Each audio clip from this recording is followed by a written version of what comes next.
السلام علیکم ورحمۃ اللہ وبرکاتہ۔ بسم اللہ والصلاة والسلام علی رسول اللہ، اما بعد۔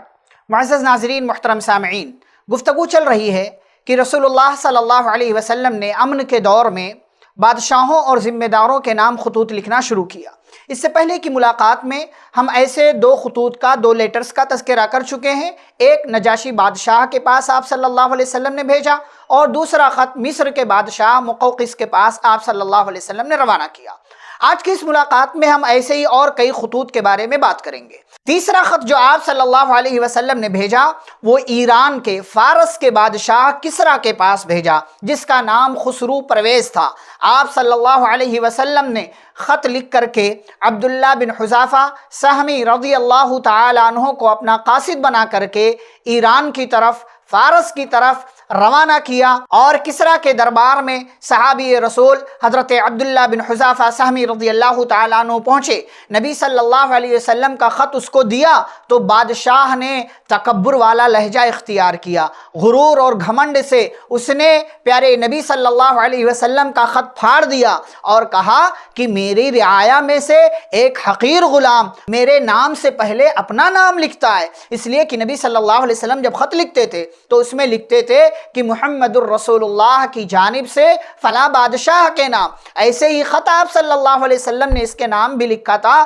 کہ محمد الرسول اللہ صلی اللہ علیہ وسلم کی جانب سے فارس کے بادشاہ کسریٰ کے نام یہ خط روانہ کیا جا رہا ہے۔ سلام علی من اتبع الہدی، جو ہدایت کی اتباع کر لے اس پر سلامتی ہو۔ اسلم تسلم، اسلام لے آؤ، ایمان لے آؤ، محفوظ رہو گے۔ تو وہ غصے سے بھڑک اٹھا، تکبر والا لہجہ اس نے اختیار کیا اور کہا میری رعایا میں سے ایک حقیر غلام میرے نام سے پہلے اپنا نام لکھتا ہے، اور غصے سے اس نے آپ صلی اللہ علیہ وسلم کا دیا ہوا خط پھاڑ دیا۔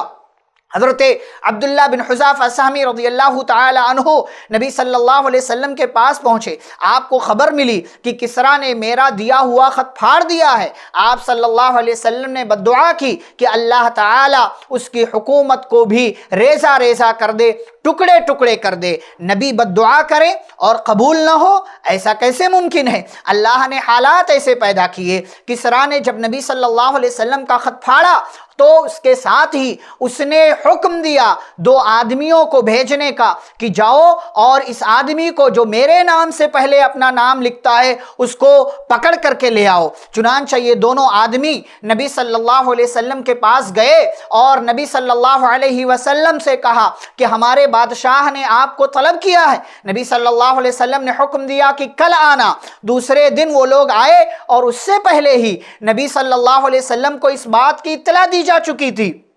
کہ کسریٰ کا کام تمام ہو چکا ہے، خسرو پرویز قتل کیا جا چکا ہے۔ وجہ یہ ہوئی کہ رومیوں کے ہاتھ، یعنی روم والوں کے، قیصر بادشاہ کے ہاتھوں کسریٰ کی فوج کا بہت دفعہ ایسا مسئلہ ہو چکا تھا کہ یہ ہار چکے تھے، مسلسل شکست مل رہی تھی، اور پے در پے شکست کی وجہ سے تمام لوگ اس کسریٰ بادشاہ سے، خسرو پرویز سے ناراض تھے۔ چنانچہ خسرو کے بیٹے نے ہی بغاوت کرتے ہوئے شیرویہ نام کے بیٹے نے اپنے باپ کو قتل کر دیا اور خود بادشاہ بن بیٹھا۔ یہ بات ہے منگل کی رات 10 جمادی الاولیٰ سن 7 ہجری کا واقعہ ہے۔ دوسرا دن ہوا، وہ دونوں آدمی آئے، نبی صلی اللہ علیہ وسلم کو اس واقعے کا علم وحی کے ذریعے ہو چکا تھا۔ آپ صلی اللہ علیہ وسلم کے پاس وہ دونوں نمائندے حاضر ہوئے تو آپ صلی اللہ علیہ وسلم نے انہیں اس واقعے کی خبر دی کہ جاؤ تم پہلے اپنے بادشاہ کی خبر لو، تمہارا بادشاہ مر چکا ہے، قتل کیا جا چکا ہے، تمہارے علاقے میں فساد کی آگ بھڑک اٹھی ہے، اور کسریٰ کے بیٹے نے ہی اپنے باپ کو اپنے ہاتھوں سے قتل کر دیا ہے۔ ان دونوں نے کہا کچھ ہوش بھی ہے، تم کیا کہہ رہے ہو؟ نبی صلی اللہ علیہ وسلم نے کہا کہ جاؤ اس واقعے کی تحقیق کر لو، اس واقعے کو معلوم کر لو۔ بہرحال واقعہ ہوا، جا کر کے ان دونوں نے معلوم کیا، اور ادھر کسریٰ کے بیٹے شیرویہ نے یہ حکم نامہ جاری کیا کہ میرے اگلے آرڈر آنے تک کوئی بھی اس بندے کو، یعنی محمد صلی اللہ علیہ وسلم کے ساتھ کوئی چھیڑ چھاڑ نہیں کرے گا۔ یہ تھا کسریٰ بادشاہ کے نام نبی صلی اللہ علیہ وسلم کا خط، اور اس کا متکبرانہ لہجہ، نبی صلی اللہ علیہ وسلم کی بد دعا اور کسریٰ کی ہلاکت اپنے بیٹے کے ذریعے، اس طریقے سے اللہ نے ایک سپر پاور حکومت کو، ایک سپر پاور طاقت کو اور ایک بڑے بادشاہ کو اپنے ہی بیٹے کے ذریعے اللہ رب العالمین نے اس کا کام تمام کر دیا اور اس کا کام ختم ہو گیا۔ یہ تیسرا خط تھا جو آپ صلی اللہ علیہ وسلم نے بھیجا۔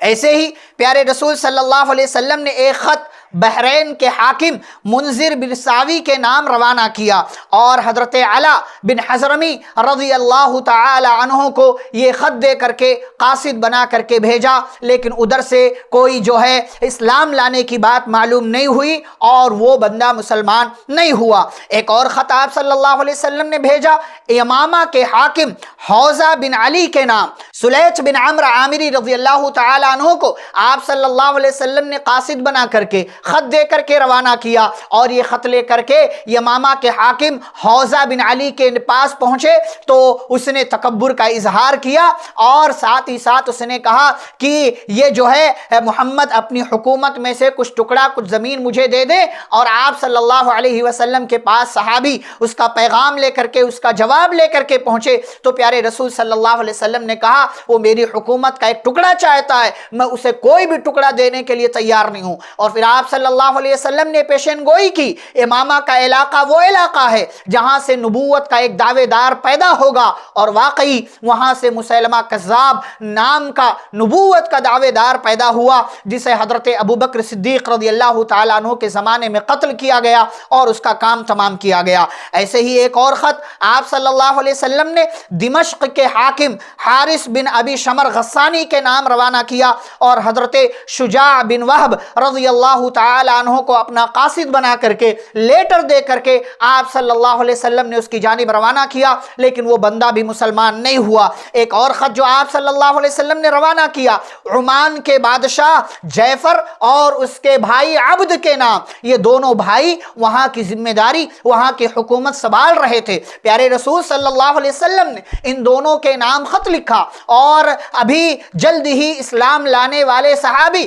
حضرت عمرو بن عاص رضی اللہ تعالی عنہ کو اپنا قاصد بنا کر کے وہ خط دے کر کے روانہ کیا۔ وہ حضرت عمرو بن عاص رضی اللہ تعالی عنہ گئے اور انہوں نے دونوں بھائیوں سے ملاقات کی، لیکن یہ دونوں بھائی پس و پیش میں رہے، حالات ادھر سے ادھر ہوتے رہے، بالآخر نتیجہ یہ ہوا کہ اخیر میں دونوں بھائیوں نے صلاح اور مشورے کے ساتھ دونوں بھائیوں نے اسلام قبول کر لیا، اسلام کے دائرے میں داخل ہو گئے۔ پیارے نبی صلی اللہ علیہ وسلم کو بہترین جواب لکھا، آپ کی دعوت کو قبول کیا اور آپ صلی اللہ علیہ وسلم کی لائی ہوئی شریعت کو انہوں نے مان لیا، مسلمان ہو گئے اور پیارے نبی صلی اللہ علیہ وسلم کے دین میں داخل ہو گئے۔ یہ مختلف خطوط تھے جو آپ صلی اللہ علیہ وسلم نے مختلف علاقوں کے ذمہ داران، مختلف حکومتوں کے بادشاہ اور مختلف جو ہے علاقوں کے رہنما اور امراء کے نام آپ صلی اللہ علیہ وسلم نے روانہ کیے۔ میں نے